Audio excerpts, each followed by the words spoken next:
కూటమి ప్రభుత్వ విద్యా విధానాలపై వైసీపీ ఎమ్మెల్సీ బొత్స సత్యనారాయణ వ్యాఖ్యలకు TDP MLC Vepada Chiranjeevirao counter ఇచ్చారు. వైసీపీ హయాంలో విద్యా వ్యవస్థ నాశనమైందని ఆరోపించారు. విద్యా వ్యవస్థను అన్ని విధాలుగా అభివృద్ధి చేసేందుకు ప్రభుత్వం కృషి చేస్తోందని తెలిపారు. అధ్యక్ష, ఈ అప్రజాస్వామ్యమైన ఈ విధానం ఈ ప్రభుత్వం చేస్తున్న ఈ దౌర్జన్యం, ఈ ప్రభుత్వం తీసుకునే విధానాలు మొత్తం బస్సు పెట్టించాయి. విద్యా విధానం మొత్తం సర్వనాశనం చేశాయి. విద్యార్థికి ఇచ్చిన మాటను కూడా నిరుద్యోగికి ఇచ్చిన మాటను కూడా నెరవేర్చలేదు. ఇచ్చిన వృత్తి ఇస్తానని చెప్పి మోసం చేసింది.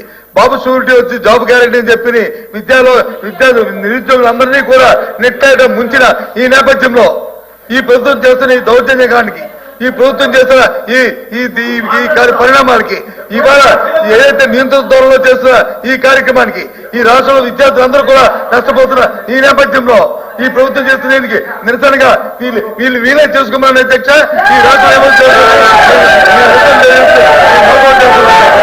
గత ప్రభుత్వంలో కేజీ నుంచి పీజీ వరకు కూడా టోటల్ విద్యా వ్యవస్థ సర్వనాశనం అయిపోయింది అధ్యక్ష.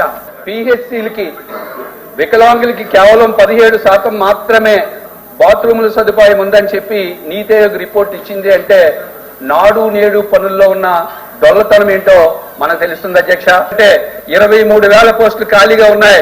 మేము వస్తే ఓ మెగా డిఎస్సి తీస్తామని చెప్పి ప్రగల్భాలు పలికి 2019లో అధికారంలోకి వచ్చిన వైసీపీ ప్రభుత్వం 2019, 2024 ఈ 5 సంవత్సరాల్లో కూడా ఒక్క డిఎస్సి కూడా తీయలేదు అధ్యక్ష. మెగా డిఎస్సి కాదు కదా, మినీ డిఎస్సి కాదు కదా, దగా డిఎస్సి చేసి విద్యార్థుల్ని మోసగించారు అధ్యక్ష. విద్యాశాఖ మంత్రి గారు ఎప్పుడు ఒకటే డైలాగ్ చెప్తారు ఏంటంటే, మేము 10 జీవోలు తీసుకొస్తే 10 కార్యక్రమాలు చేపడితే 7 కరెక్ట్ గా ఉండొచ్చు, 3 తప్పు ఉంటే ఉండొచ్చు. ఆ తప్పులుంటే మాకు చెప్పండి, మేము సరిదిద్దుకుంటామని చెప్పి ప్రతి చోట కూడా చెప్తున్నారు అధ్యక్ష.